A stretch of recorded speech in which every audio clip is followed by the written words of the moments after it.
Hello everyone, welcome to English Literature with Sumi. In today's video, we are going to discuss Geoffrey Chaucer's contribution to the development of English language. So we all know that Geoffrey Chaucer is the father of English poetry. But that is not enough. We should also know that what contribution he made towards the development of English language. So, today's subject matter will be his contribution to the development of English language. So, without wasting any time, let's get started.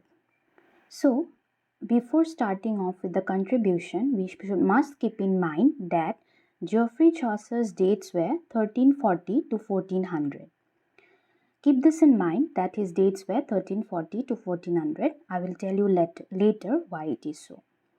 The year 1362, it marks a turning point in the history of English language.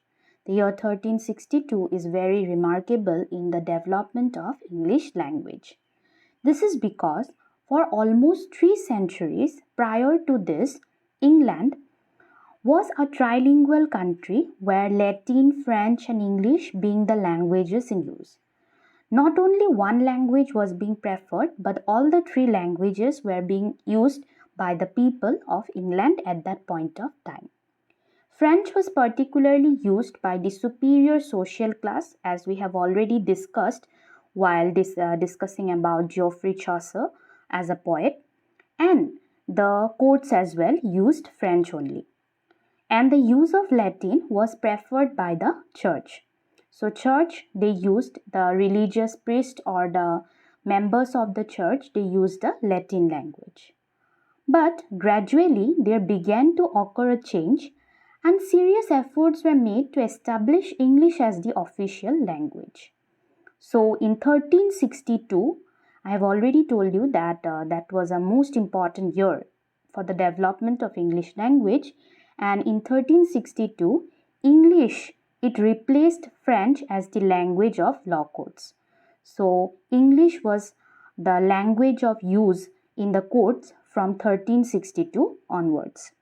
Then in October of the same year, that is 1362, the Parliament of England was opened for the first time in English language. It was earlier in French language, but now it was used in the English language.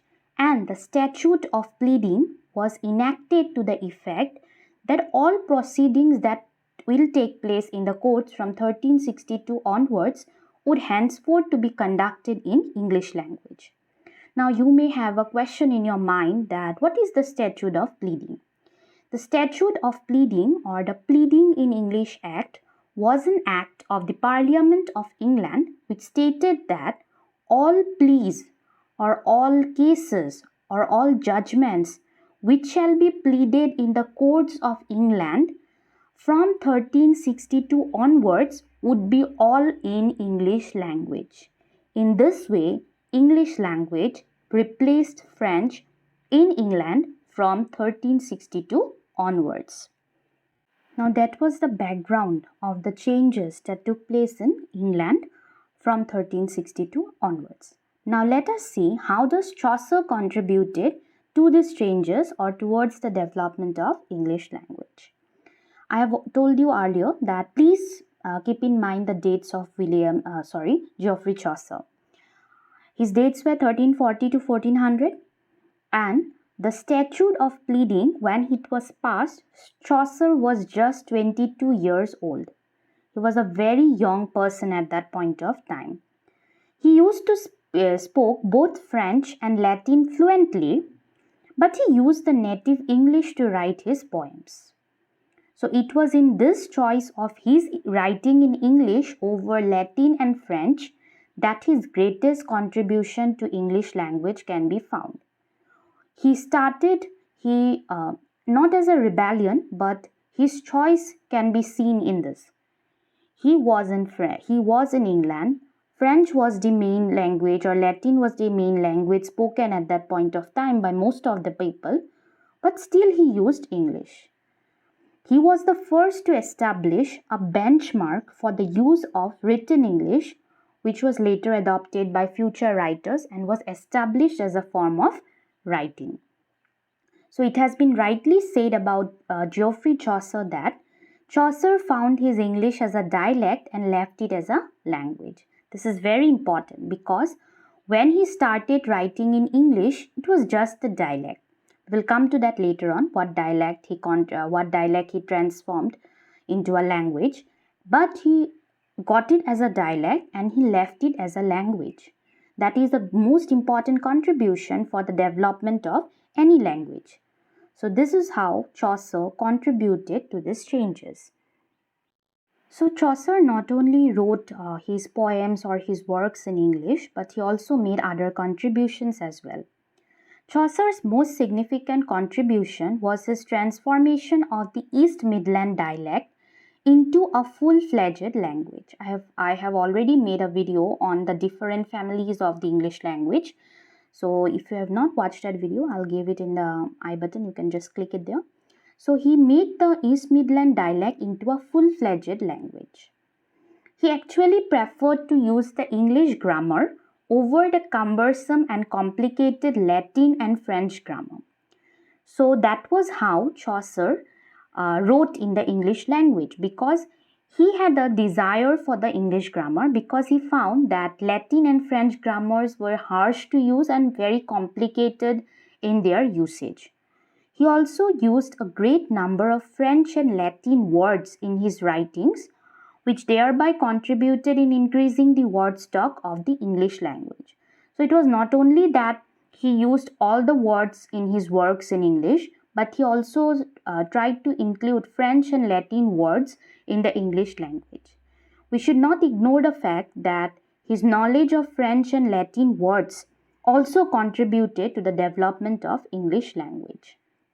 So of the total of 8,000 words used by Geoffrey Chaucer in Canterbury Tales, almost 4,000 are of foreign origin and has become assimilated into the English language over time. So this means that 50% of the words that he used in Canterbury Tales may be of French and Latin, because Chaucer was well acquainted not only with English but also with French, Latin and English. So he used to write mostly in English, but he also used to use Latin and French in his writings as well when he used to write in English. So Geoffrey Chaucer, he also made significant contribution to the art of writing poetry. Writing poetry in English language is okay, but what contribution did he make to the art of writing poetry? So this he did by breaking out of the medieval alliterative tradition and writing in an accentual syllabic meter. So he was the first to use a syllabic meter. His use of the 5-stress line can be said to be the origin of the iambic pentameter, which was later perfected by Marlowe and Shakespeare. So Geoffrey Chaucer was also the first poet in English literature to use the rhyming couplet. We all know about the rhyming couplet. He is also credited with the introduction of the rhyme royal. Rhyme royal is a stanza consisting of 7 lines, usually in iambic pentameter. He used it in Troilus and Cressida, Parliament and Fowls, and also in 4 of the Canterbury Tales, namely the Man of Law's Tale, the Prioress's Tale, the Clerk's Tale, and the Second Nun's Tale. So this was how he contributed to the art of writing poetry. So we can conclude that Geoffrey Chaucer is not merely a father of English poetry or a poet of the English language, but he got the title the father of English poetry not because he contributed great poems to English language, but he also made significant contribution to the development of English language. So a person who not only contributed his works to the language but also tried to develop it in a certain way so that it has a place in all the world around today. So he had also made great contribution to the development of English language in various ways, which we have discussed today. So that's all for today. I hope you liked the video, and if you are new to my channel, do subscribe and press the bell icon to get the latest notifications. And if you have not gone through my previous videos, you can go check them out. I'm sure that it will be of great help to you. And if you have any doubt regarding this today's discussion about Geoffrey Chaucer's contribution to English language, you can comment and let me know about it. I will try my level best to make your doubts clear. So thank you and hope to see you in my next video.